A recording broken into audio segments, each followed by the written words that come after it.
Suzanne Lucas, better known as the evil HR lady, has spent the last 25 years in HR, working to make lives better for employees by making HR better. I love that. Suzanne's company, Improve Your HR, focuses on improving HR for everyone through writing, training, and speaking. In 2024, Suzanne partnered with Victoria Purser of Conquer HR to launch HR Learns, a training company focused on real world HR. Suzanne is a regular speaker at conferences and retreats and conducts team building exercises that people actually look forward to. I'm thrilled to have her here today on what the heck is happening in HR. Ladies and gentlemen, Suzanne Lucas. Now, this is a special disclaimer here for what the heck is happening in HR. If you have not watched Severance, which is the Apple TV Plus psychological thriller, if you have not watched it, and if you haven't specifically watched the season finale, then you need to wait to watch this or listen to it, and you need to set it aside. And if you haven't even watched Severance at all, run, don't walk, and watch it from season one. This is not one you can watch just perhaps one episode of. So be sure to watch Severance before you listen to Suzanne Lucas and I really dissect it. For our podcast disclaimer, please visit the episode description.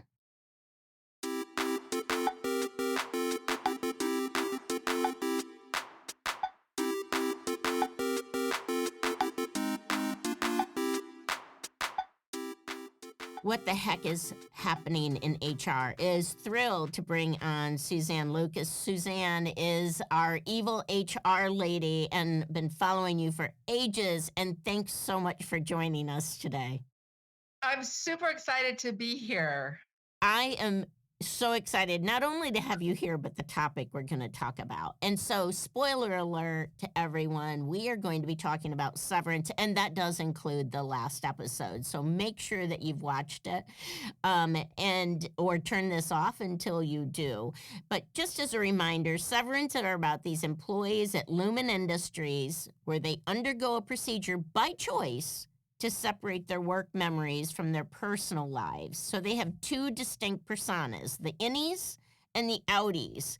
And so we get to see this interaction between the innies and the outies. Suzanne, what is it you love about Severance? Because you and I had a little exchange on LinkedIn about it. Well, I mean, the big thing I love about Severance is it is just really well written and well acted. And I hope they have a plan to take it through the end of the story, and they're not gonna pull a Lost where they're like, oh, we're going on, everything's great, but we don't know what's gonna happen yet. So, oh, it's a dream, right? Right. It's such good storytelling, and it's such a unique idea because the idea of a workplace show is something that there's been a million workplace shows, Yep.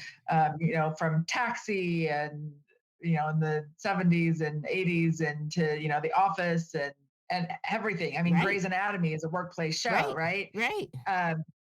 But this is a completely new concept. I love it. Yeah, and so I really want to kind of break down a couple things in here, but I've got to mention just a couple things on milkshakes. Milkshakes performance review. I had to go in and grab the snapshots of it. And his performance review talked about the principal achievements and failures of him. And the little print underneath said the following points should be used as a guideline for initiating a discussion to mitigate future failures and encourage future achievements. And he was had a contention, which is what they call their development items, about using too big of words. But I thought, what does that tell us in HR? I mean, that's a mockery of what we're doing, where they're calling minor performance incidents contention. And this was a book for his performance review. Right. It is really an interesting look at perhaps what others think about HR and performance, and you have the whole concept of from season one is that the work is mysterious and important, but they don't know what they're doing. Yeah. And I actually think that is super applicable to most large businesses, that you go in, you do your stuff, but you don't really know how it all fits together and how what you're doing supports the whole company mission. And so, we don't use those words of it's mysterious and Right. important, but bosses that don't tell you what's going on, there's no unified plan that everybody's on board with, senior leadership that wants to keep things hush hush. There's a lot of that. There's a lot of that. Yeah. And I think showing the pettiness of the incorrect use of paper clips Right. was one that made me go, hold on, are they sending a signal to us that this is a pretty big deal that we get into the minutia? Well, and this is something that some people do, that bad managers do. It's really, really easy to find fault Hmm. with people. There's always something that you did wrong. And it's much more difficult to coach and mentor people towards greatness. And so, this performance review, misuse of paper clips or whatever, um, is really that statement about, hey, these are not the important things, and this is easy peasy management to just say, oh well, you're not getting a raise because your paper clips are wrong. Right. But how many times have employees been denied raises or promotions for equally stupid things? Right. And, what are the paper clips? I mean, made me go back and think, like, what were the paper clips that were mine that I put on my employees Right. in corporate life that I didn't recognize them and I didn't either connect what the dots were because it was important, that paper clip item, or it really wasn't important, but it was to me. I one of the just one other item on his review, where he said they kept referring to the ORTBO, Right. ORTBO, right? The outdoor retreat and team bonding occurrence. And so to encourage bonding, and that it was one of his failures with it. But again, how many of these either acronyms or initialums do we use that we then have to explain within something? Or we don't Well, bother explaining. and how important was it? And what preparation did Milchik receive? And clearly, the people weren't prepared Right. for it. They weren't told in advance. And he's being judged on this thing that none of them had ever done before. It just, it's an epic show about micromanagement. Yeah, micromanagement and getting lost in the hallways. I mean, there's just so many levels to this thing. But let's go back to the whole innie outie thing, which by the way, the fact that Dylan G could not resign because because his Audi did not, or yeah, his Audi did not approve it for him to resign from Lumen, I thought was very, I guess just enlightening to me as to going, okay, wait, stop. I have to think about this scene for a minute. But this whole innie outie thing, the thing of leave your work, leave your problems at work, leave your home problems at home, is really the very basis of the innies and outies. Well, it is, and I think the any not being able to resign. Now, to be fair, Dylan's Audi said, "I don't want you to resign, but if you want to, I will." True. Um, so he did that. But if we go back to season one with Helly, who went so far as to try to kill herself to get out of it, Hmm. and her Audi Helena wouldn't let her. And I can see some applications to that in real life. It's not that our Audis don't know what our innies are doing, but our Audis need that paycheck. Right. And for Dylan G, it's clear that his innie is a much more go-getter kind of a guy than his outie, and his outie has serious issues and knows if he leaves this job at Lumen, what other job is he going to get? Right. You And that know, he was a better person with him there, he was a better person with him there. And I right? think that for a lot of people, when you're in a job that you struggle with, that you hate, and you stay, well, you stay because your outie needs you to be there. Mhm. Your outie has a mortgage to pay and kids that need braces and all of that stuff, um, that is needed. And it's not just so easy to be like, nope, I don't like it here. I'm gonna leave. Unless you're independently wealthy, that's not really an option for most of us Yeah. to just say, I don't like it, I'm gonna walk away. You have to have an outie that is in agreement and is willing to find a new job and go through that high stress of job hunting, um, that Yeah. that may or may not result in something better. Right. So let's talk about the culture pieces that showed up, whether it's the waffle parties or it's the team photos or maybe even the marching band. What do you Tell me what your thoughts are on the marching band and milkshakes piece on that. His dancing Well, continues. I, the actor, and I wish I put his name in front of me, that plays Milchek, he's just phenomenal, Mm. absolutely phenomenal. Um, and that whole scene was amazing. And it also, again, mocks this corporate culture of, oh, we will give you these little things, and oh, we're having this big celebration with the marching band, but the marching band doesn't benefit the people in macro data refinement in any way, shape, or form. Yeah, they didn't even know it it, existed. it didn't know it existed. It benefits the company, Mhm. it benefits Egan and all that to have this show and look at how great we are, Mhm. but it doesn't benefit the employees. And I think, the same thing with this waffle party that, I mean, I love a good waffle. I'm not going to lie. And heck, when we were in America over Christmas, that was one of our stops was Waffle House, which, Of course.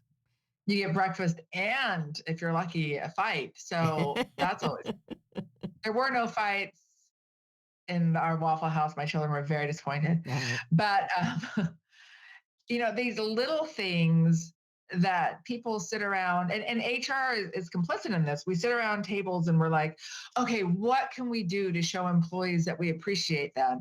Oh, I know. Let's give them a waffle party. And then they're like, oh, yeah, except in our culture, we're like, let's have pizza. Now, I'm going to be honest. If you offer me pizza, I'm going to take it. I love pizza, man. I will take any free food anybody throws at me, right? But that's not really how you show appreciation Right. to employees. It's a fake way of showing it. And that's everything at Lumen is fake. Right. It's all just, mysterious and important. Nobody understands what's going on. The rewards don't reflect the amount of work put in, et cetera, et cetera.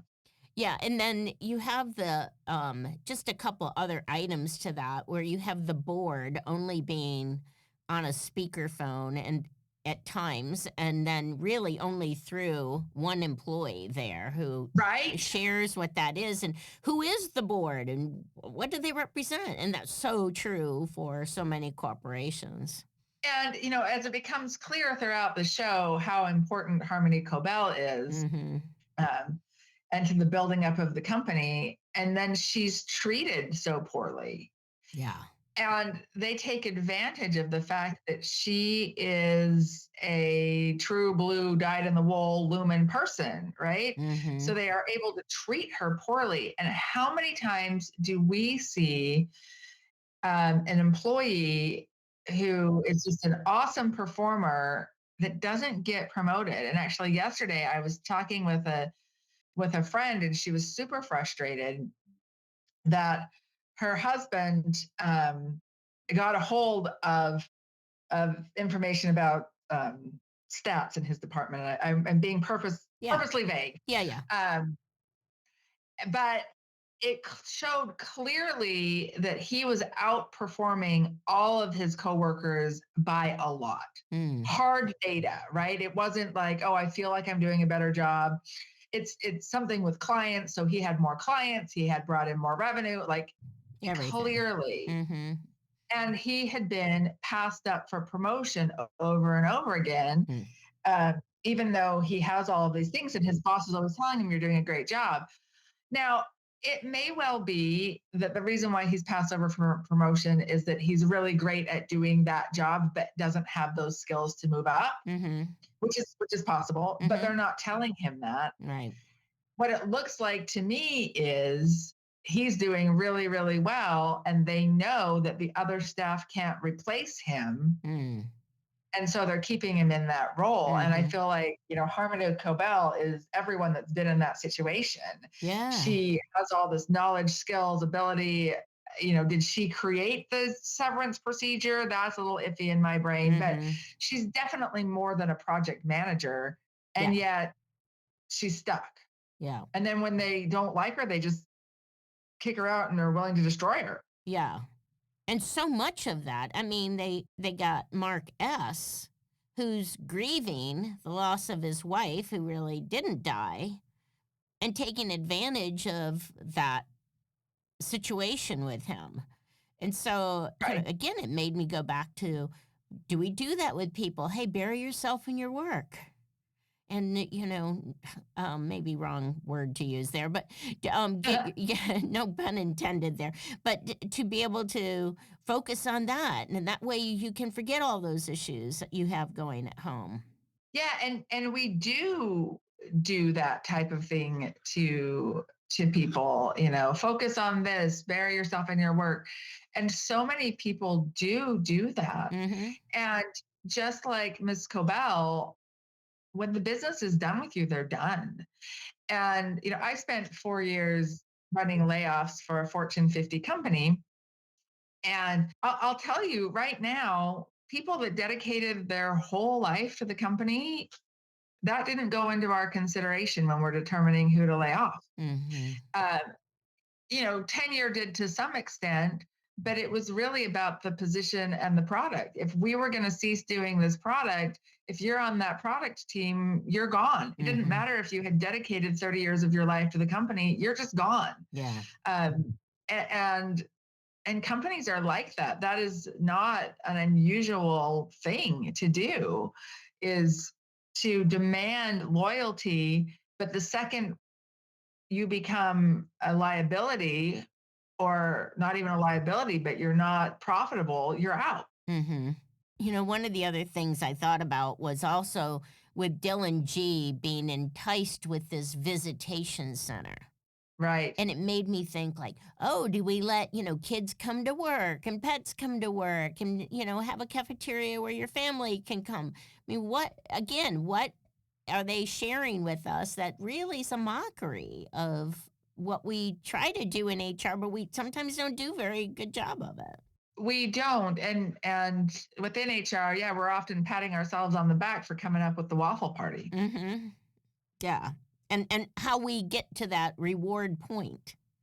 Right. And to your Right. point, by the way, about, you're forgotten. I mean, think of those photos, those team photos. Suddenly you're gone. You're not even in the picture anymore. Right. So And, yeah. and and this is so true. And especially, I mean, I think now in the days of social media, it's easier to keep in contact with Mm-hmm. people that you worked with. But certainly at the beginning of my career, I remember when I left my first corporate job and it's like, oh, we'll always keep in touch. No, we won't. You know, once you walk out that door, you're gone. Yeah. Like it doesn't matter. These people that you spent 40 hours a week with for years, you cease to be important in their life. And of course, the severed floor takes that to the extreme, because not only do the people that you worked with cease to be important in your life, but the person you were at work ceases to exist, Mhm. which actually reminds me of another friend whose husband just retired a month ago. And she is going completely bonkers because he's there Uh, all of the time. mhm. And he is floundering because for 40 plus years, he's been working and now he's not. And he doesn't know who he is other than this guy who worked. And and you think, oh, I can't wait to retire because then I'll be able to lounge around all day. Well, yeah, that sounds awesome. But so much of who you are is wrapped up in your work. I mean, that's what we Absolutely. do when we meet people. Hi, I'm Suzanne. Good to meet you, Kelly. What do you do? Right. Exactly. And so, to go back to the show, his Audi was lost. Yeah, he was absolutely Right? He lost. had been an innie for so long. I know years ago IBM had a amazing program. They showed like the mortality of executive men who mainly who they had in the 80s and 90s were dying at an unbelievable rate after they retired. And people originally just like, I only see you at funerals. How many more funerals? And then they finally did a study on it and showed, hey, wait a minute, something's going on here. And what they found was just what your friend's husband's going through is they didn't know who they were. So they created this program where they helped establish the successor. And then for the year prior to retirement, you would spend 20% of your time doing something else outside the office, representing, I don't know, United Way or some other community program or doing something, making a different network. And then Interesting. and 80% of your time doing that. And then it went to 40% was outside, and then 60% outside each quarter. And then eventually you were only spending 20% in the company doing the company stuff. You had kind of done the handover. And then the follow up, I only saw the very first follow up of that data, but the follow up was a big change in the mortality. Now, is it a causation effect? Who knows really until you really dig into the data. But is that the reason that they had this prolonging of their executives? Because it was really having an impact on people going, well, you don't want to retire, you'll die. But that we are, our self worth is tied to that, which we do. And so that's what, even at that last scene with Mark S. leaving his wife, which is driving me crazy. Um, I know. I And mean, I think about this a lot. And I'm so glad. this is where you say, "Oh, Suzanne, you're an oversharer." I am an oversharer. When Mark runs off with Helly Yep, hell yeah. and leaves Gemma standing outside, he literally doesn't know Gemma. He Right. knows her as Miss, what's her Was it? name? Yeah, the Miss wellness. The Casey. wellness, Miss Casey, right. He knows she's important. He knows that she is his Audi's wife, Mm-hmm. and he saves her. Mm-hmm. Be clear, he saves her, Mm-hmm.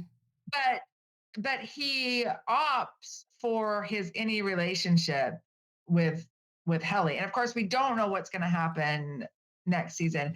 But I think about that with my ex-husband who led a secret life for a long time where he had an affair partner that he was working, Mm.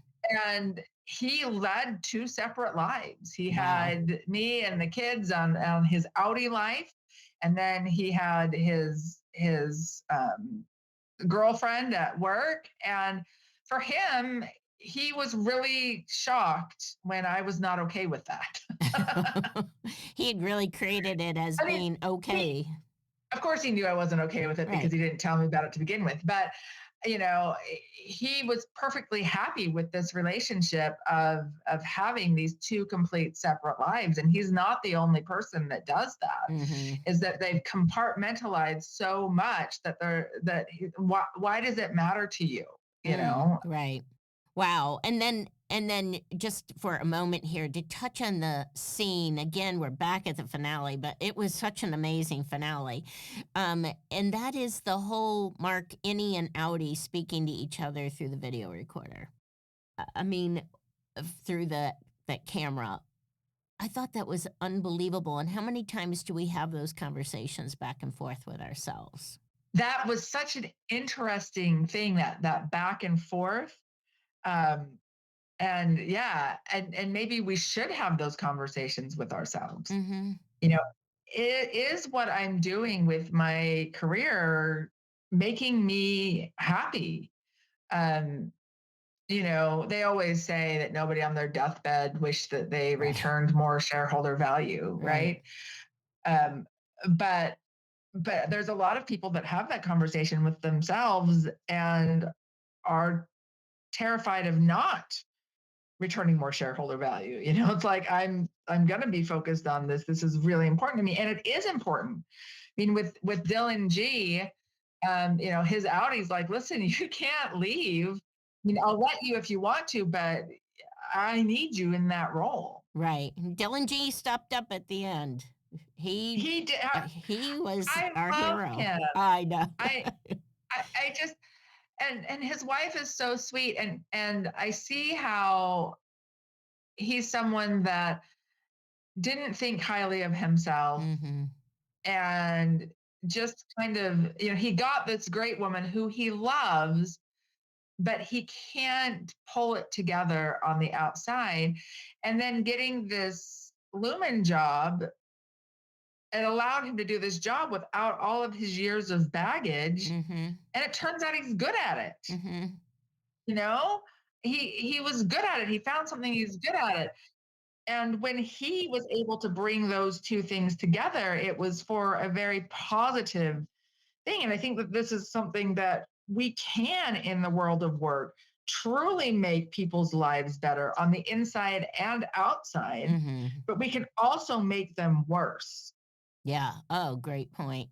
And we all need an Irving who can help us discover and unravel the truth at Yes. the end of it. So, any other points? I've brought up a few. Any others you want to, or an lasting ending point to Severance that you think we should really take home till next season?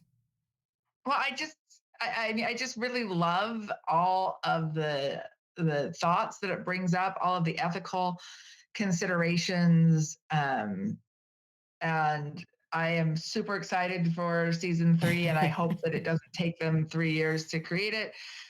But on the other hand, I would rather have them take longer to create it and have it be well done, Mhm. like season 2 was, Mhm.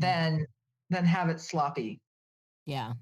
Yeah, I agree. I think I read somewhere it's going to be 2026, is what Apple said that the next one would be out there. I think Ben Stiller put that out on X. So Excellent. I do hope that that's the case. And, even right from the get go on how do we decide what's good for us personally and what's good for us and how does work relate it? And then all those relationships at work and then some of and I'll use the word mockery, but the kind of in our face HR things that show up in there. And I love the fact that you mentioned the ethical decisions because there's so many of them within it. So the many levels of severance. What a great way to have a conversation with you, Suzanne. Thank you so much for calling in from Switzerland today. I really appreciate you. Thanks so much for having me. I loved every second of this. And we will hopefully chat in the future. Good luck to you. Thank you. You too. Bye bye.